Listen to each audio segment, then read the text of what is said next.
Entonces, retomando, vamos a proteger y restablecer la integridad emocional de las personas, vamos a fortalecerlos, pero no solamente con ellos. Este tipo de intervenciones va a trabajar tanto a nivel individual como un nivel de influencia dentro de sus redes sociales. Es decir, no nos vamos a quedar solamente con el individuo y su subjetividad, porque eso indicaría que van a depender de una intervención externa siempre, sino que vamos a llevar a que estos cambios o procesos continúen con su entorno social. De esta manera conseguimos que la intervención sea eficiente y que se instale la intervención en el grupo de personas con el que estamos trabajando. Incluso podrían continuar haciéndolo solos, ¿no? Las intervenciones, además, psicosociales no suelen ofrecer nada, sino que son parte de estrategias integrales. Por ejemplo, desde la estrategia de escucha docente, nosotros lo que hacemos es intervenir a nivel grupal, pero también intervenir a nivel individual en caso de que uno de los intervinientes considere que, alguno de los psicólogos considere que algún docente, directivo, persona con la que trabajamos, necesita una intervención mucho más profunda dentro de los parámetros de nuevo de un apoyo psicosocial, ¿no? También, por ejemplo, contamos con otros materiales de apoyo de soporte como la plataforma de escucha docente para que puedan cargar recursos o herramientas de autocuidado, ¿no?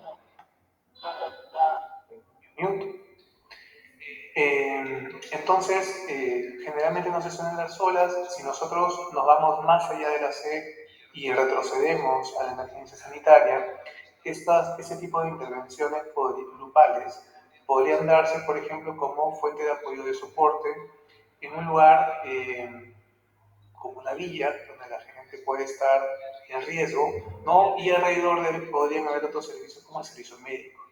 Entonces, este tipo de intervenciones son mucho más potentes cuando se hacen de manera integral. Si recuerdo mucho tiempo atrás, con el terremoto que hubo en Pisco, por ejemplo, ya hace un tiempo, creo que en 2007 fue el terremoto, se dieron muchas intervenciones grupales dentro de un contexto de intervención mayor. Entonces estaba el ejército, las fuerzas armadas, que intervenían brindando carpas, alimentación, organizaban a la gente. Estaba Cruz Roja, estaba el MINSA, estaban diferentes organizaciones que intervenían en temas de salud y estaban también un grupo de psicólogos que ayudaban justamente con las personas afectadas, ayudaban a restablecer esa integridad emocional que se había visto trastocada por el tema de la emergencia del terremoto, ¿no? Sin embargo, no todas las intervenciones de apoyo psicosocial están orientadas a trabajar en marcos de emergencias, pero sí en situaciones que identifiquen y pueden hacer vulnerables a las personas con las que vamos a trabajar. ¿Por qué les comento el tiempo? Porque si bien trabajamos dentro de las instituciones educativas o en el marco educativo, el proceso de adaptación que están teniendo las personas en la actualidad también va a provocar que ellos tengan un nivel de riesgo que nos haga pensar en qué manera podemos restablecer a estas personas emocionalmente para que su proceso de adaptación al trabajo presencial, que ya tiene un buen tiempo, ustedes saben que van a ir brotando diferentes malestares emocionales, sea lo mejor posible, ¿no? Y que además, como una persona integral, pueda trasladarse tanto a su hogar como a sus relaciones sociales, ¿no? Entonces, todo ese preámbulo que les he comentado es para que ustedes puedan ver la potencia de una intervención grupal donde restablecemos la integridad emocional de la persona, hacemos que se expanda el vínculo de relaciones sociales, a su vínculo más comunitario, el impacto social, el impacto emocional se extiende y además los ayudamos a adaptarse en los diferentes ámbitos de la vida que tienen, no solamente en laboral o en el caso de los estudiantes, no solamente en el tema educativo, ¿no? Sino que lo vemos de manera integral. Ya se ha visto otro tipo de trabajo, como el ACI, que lo tenemos como una intervención individual, sí, y eso pueden ir de la mano los trabajos grupales como la promoción, prevención y atención de diferentes dinámicas enfocadas en salud mental. Entonces, ya han visto lo que es AC1, ya han visto lo que es AC2, cómo se trabaja la sesión número 3. Saben, por ejemplo, que cada una de ellas tiene un objetivo. El objetivo final, por ejemplo, es afrontar la incertidumbre que las personas puedan ir teniendo, ¿no?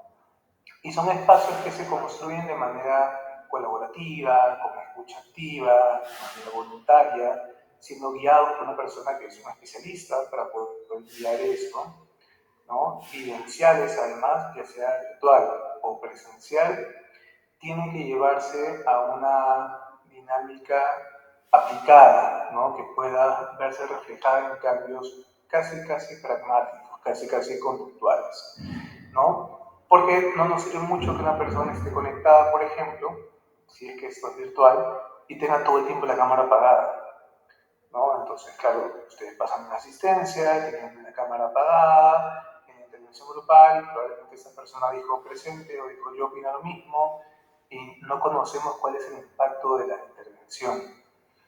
Sí hay que tratar que estas metodologías, en la medida de lo posible, puedan ser vivenciales y lo podamos observar, ya sea virtual o ya sea presencial. Y en este objetivo de la caja de herramientas, voy a pasar a compartirles mi pequeña presentación. Un minuto.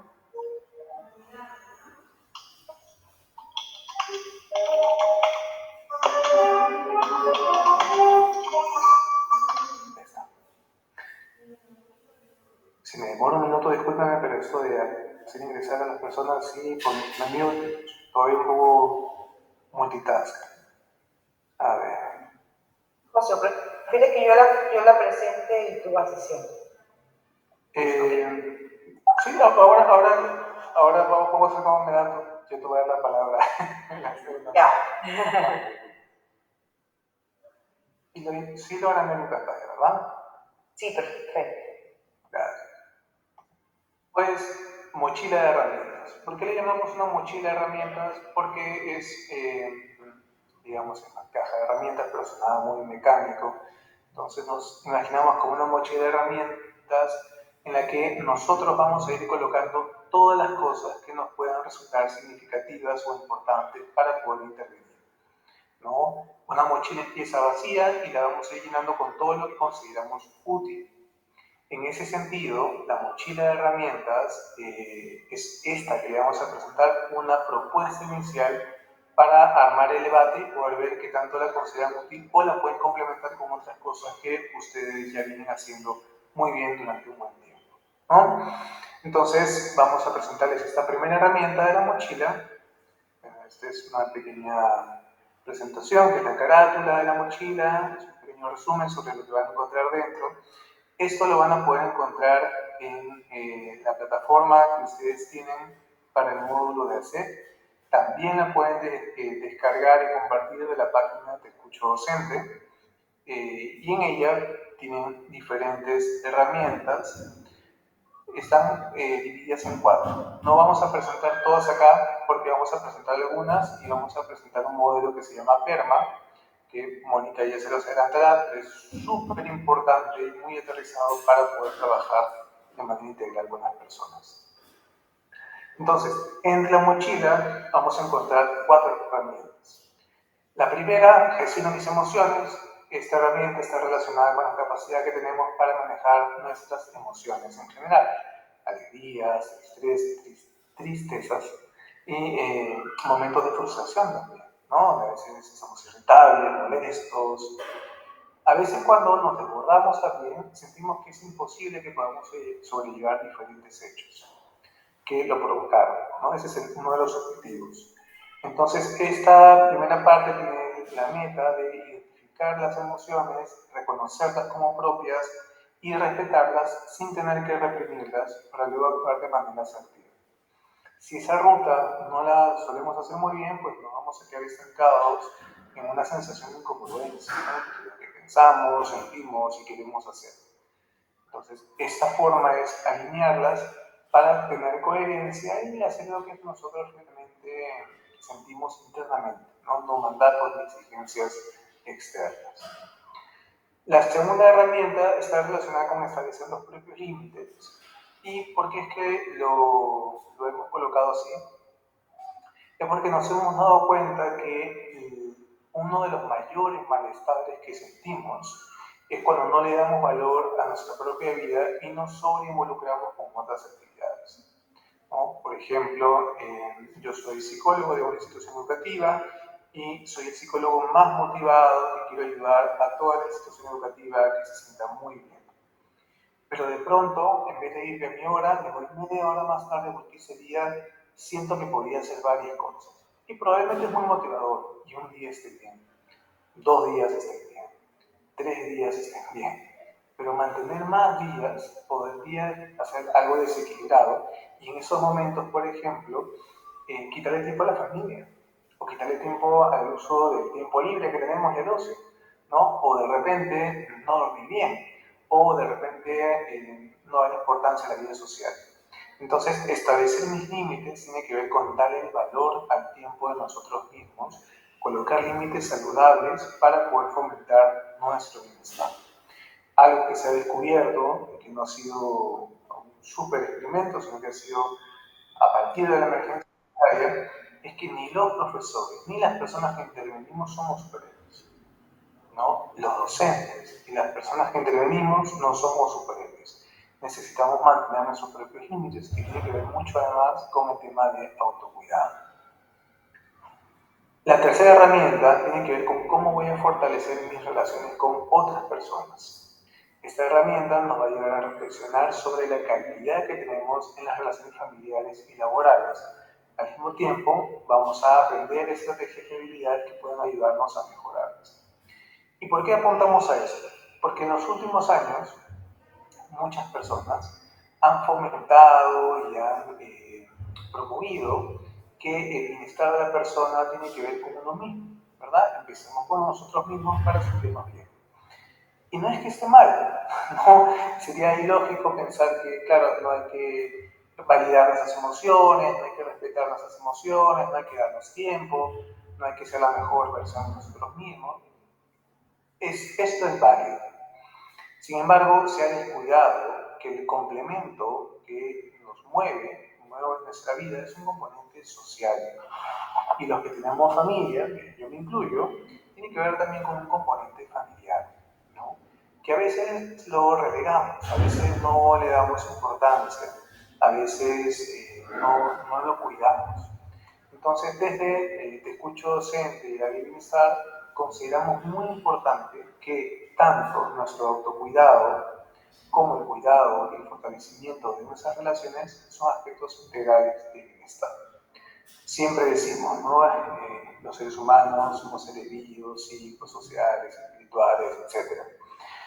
Claro, es que muchas veces nos olvidamos del social, ¿no? Y más bien se ha narrativamente catalogado como generar ciertas dependencias sobre las relaciones. Cuando en realidad creo que todos podemos validar que las relaciones satisfactorias que mantenemos, sociales, familiares, nos generan bienestar, nos generan calma y nos generan una sensación de seguridad, pues que la vamos desarrollando desde que nacemos. Por eso existen las líneas de apego, ¿no? Los estudios relacionados a la línea de apego son estudios muy confirmados y validados que nos ayudan a entender la regulación emocional y la construcción del sí mismo, porque nos brindan seguridad. Bueno, perdón, entonces hablo mucho. Y la cuarta herramienta tiene que ver con fortalecer mi trabajo. ¿Por qué nos enfocamos en esta área? Como se dan cuenta, vamos desde lo individual hasta lo relacional y ahora vamos a el lado laboral. ¿Y por qué es que queremos enfocarnos en el área de trabajo? Lo pueden descargar tanto para ustedes mismos como para los docentes, ¿no? Porque si no reflexionamos sobre ciertas exigencias de nuestro trabajo, no vamos a poder potenciar nuestras competencias y las oportunidades de mejora que tengamos, ¿no? Esta herramienta va a tener el objetivo de identificar nuestras propias habilidades y capacidades para el desarrollo de la labor docente, pero también es aplicable para el desarrollo de labores de cualquiera de nosotros.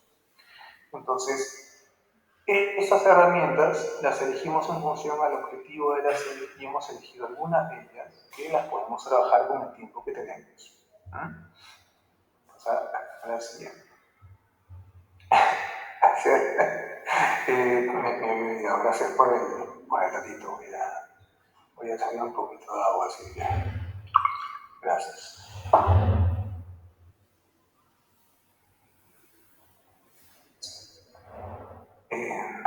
Bien, por eso es que las relaciones son importantes, porque a veces hay cosas que se escapan de nuestra propia mirada, ¿no? Y gracias al otro las reconocemos. Gracias, Silvia. Bueno, vamos a pasar hasta la herramienta número 3, ¿sí? Tiene que ver con el manejo de las emociones. Hay una ruta y hay un circuito muy importante, que no lo digo yo, lo han dicho ya muchos especialistas, que tiene que ver con una serie de pasos para poder regular las emociones y por lo tanto gestionarlas, que es una palabra que se usa hace muy poco, porque se lleva al ámbito laboral, pero tiene que ver con regulación emocional, ¿no?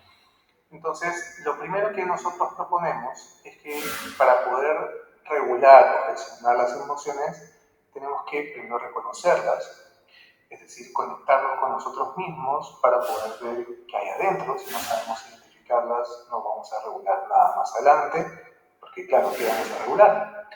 Y porque podemos estar equivocadamente regulando una emoción secundaria, ¿no? Por ejemplo, imagínense que yo tengo mucha tristeza, ¿no? Y no la reconozco. Y de pronto empiezo a sentirme agotado, de repente no empiezo a funcionar muy bien en el trabajo y empiezo a pensar que no me siento muy útil y que no sirvo. Cuando venga mi jefe, yo no voy a sentir pena, lo que voy a sentir es miedo. Entonces yo podría decir, oye, tengo que regular mi miedo en el trabajo, ¿no? Tengo que ser una persona más asertiva, pero probablemente ya lo sea. Entonces lo que tengo que hacer es reconocer que me está acompañando una emoción de tristeza para que no pueda, para que pueda regularla y no pasar a trabajar en emociones secundarias, que son emociones primarias. Por eso es muy importante reconocer lo que sientes. Luego viene el respetar lo que sientes. Y el respetar lo que sientes, a pesar de que es un poco muy poco claro sobre qué es respetar lo que sientes, es simplemente darle el peso y el valor que tiene la emoción en nuestra propia vida. Yo no siento un poquito de pena, yo siento pena. ¿Y cómo mi pena? Bueno, mi pena es así. Y mi pena está enfocada en esto, y mi pena es mía. Esto es lo que yo estoy sintiendo. No me voy a avergonzar de ella, no voy a escapar de ella, no voy a huir de ella, voy a hacerla mía, voy a hacerla propia. Metafóricamente voy a abrazar mi pena, ¿no? Eso es respetar lo que sientes. Es darle el lugar que le corresponde a la emoción que ya inicialmente identificamos.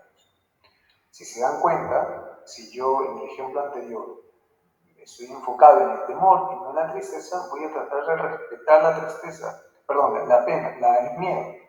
Y claro, el miedo no tendría por qué respetarlo en ese momento porque no es válido, yo puedo ser muy competente, ¿no? Entonces, primer paso reconocer, segundo paso respetar.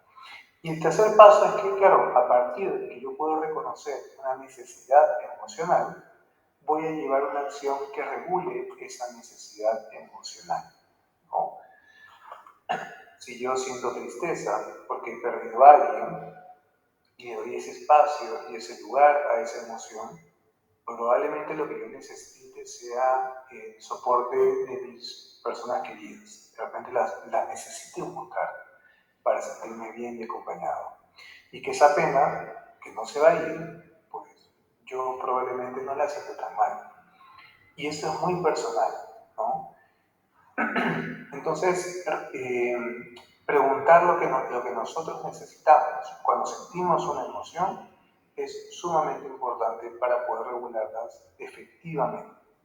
Si no lo llevamos a una acción, nos quedamos que yo ya sé que siento pena y ya la abracé y no sé qué hacer con ella, pues probablemente no se regule adecuadamente y me sienta peor, porque ya sé que siento pena un día, el siguiente día también, de repente voy a querer echarme en la cama y eso no es lo que necesito. Esa es una forma poco adaptativa de regular una emoción que no supe reconocer y regularla porque no supe qué necesitaba para hacerlo, ¿no? Entonces, para seguir esa ruta, ustedes la pueden mejorar, la pueden complementar. Hemos hecho una pequeña herramienta que nos ayuda. Y tiene que ver con esta pequeña rueda de emociones que no es nueva. Yo estoy seguro que ustedes han visto diferentes modelos sobre esta rueda de emociones. Hay ruedas mucho más complejas, hay ruedas de dos, ¿no? Donde alrededor de esta rueda hay palabras que nos ayudan a identificar las diferentes emociones que nos acompañan, ¿no? Ahora, es muy importante que esta rueda se pueda trabajar por parte de ustedes si es que la quieren aplicar, porque probablemente en el lugar donde ustedes trabajen hay formas muy particulares de expresar diversas emociones que pueden servir a la persona, ¿no? Ya que el lenguaje tiene un alto componente cultural, ¿verdad? Entonces, alinearnos a cómo otras personas puedan expresar sus emociones va a ayudar a que las personas la identifiquen mucho mejor. Podría incluso servirles que de estas 2, 4, 5 palabras que aparezcan puedan borrar 2, ¿no? Y dejarlas en blanco para que le puedan preguntar a las personas que están adelante, ok, cuando usted experimente no, ¿qué frase suele decir? ¿No? Uy, me siento desbordado y sobrepasado. Perfecto. Desbordado y sobrepasado puede ser una manera de reconocerla más adelante.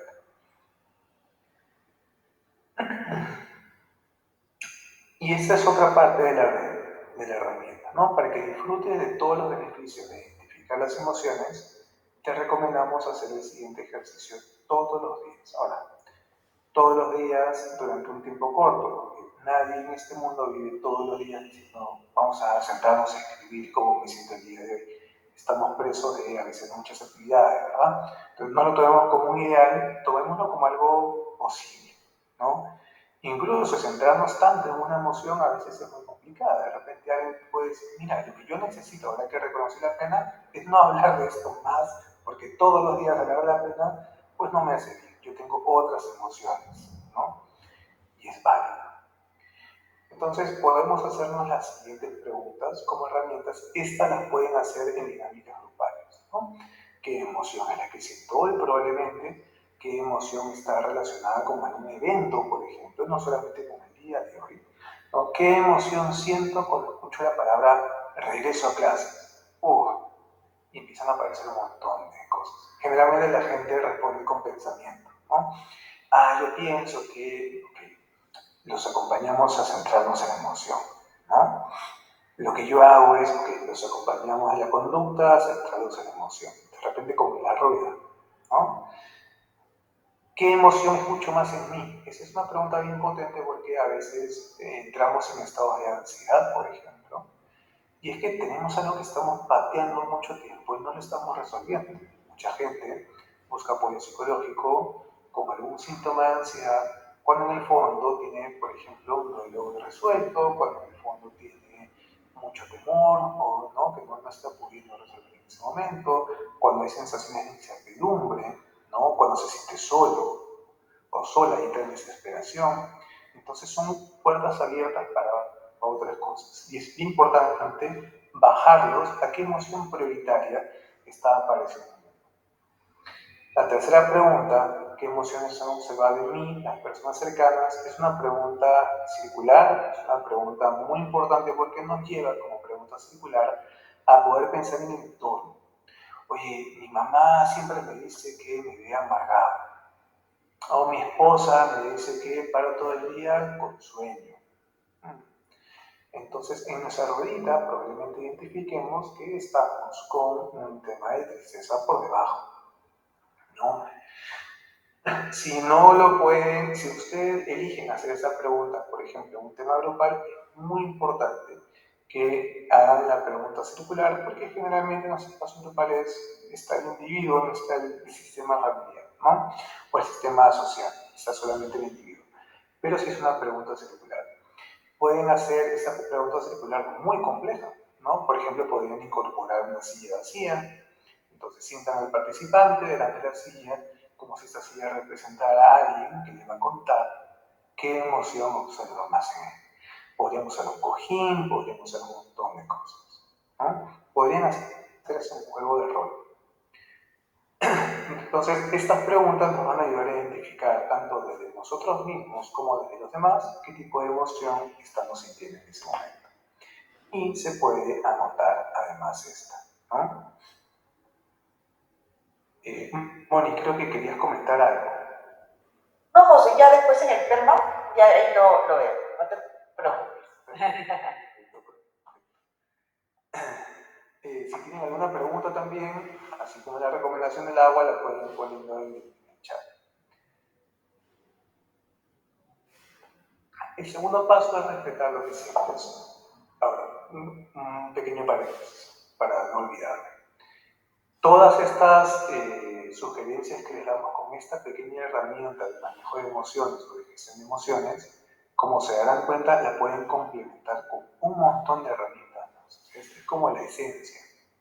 Y ustedes le echan el agua que quieran y la cantidad que quieran, que son otras herramientas que ustedes pueden ir manejando. Pero es una ruta, ¿no? Para poder darnos cuenta cómo trabajar. Respetar lo que sientes. Ahora que hemos reconocido la emoción, vamos a reflexionar sobre las siguientes. Primero, respetarlas implica no invalidar las emociones, no desconfirmarlas. Ya sabrán que muchos de los malestares que las personas experimentan a nivel personal, familiar o social es la desconfirmación. Entonces, primero dar un valor a las emociones. ¿No? Las emociones son naturales, son mías. Está bien sentirse molesto, ¿no? Está bien sentirse triste. Puede ser desagradable, pero está bien, es lo que corresponde si alguien te ha hecho daño, por ejemplo, ¿no? Es lo que corresponde si alguien te hace venir a trabajar 3 horas más de lo que te corresponde. Está bien sentirse molesto. Toda emoción, además, es una reacción a un evento. Y eso también es importante porque puede ayudar a que las personas asocien por qué me estoy sintiendo así, dar una explicación. No solamente son naturales, sino que están asociadas a un evento, no nacen de la nada, no nacen porque somos unos desregulados, porque somos unos locos, no.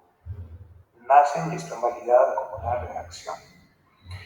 Las emociones también nos indican cómo afrontar una dificultad, es decir, nos brindan una señal, nos dicen, oye, tú sientes esto para poder hacer esta acción. No sientes esta emoción y se quedó ahí. Yo no me siento solamente triste, me siento triste porque es natural, porque responde a un evento, pero no me puedo quedar ahogado en la tristeza todo el tiempo. Esa tristeza me está orientando a que yo pueda cuidarme, por ejemplo. Y finalmente, las emociones son únicas y solo tuyas.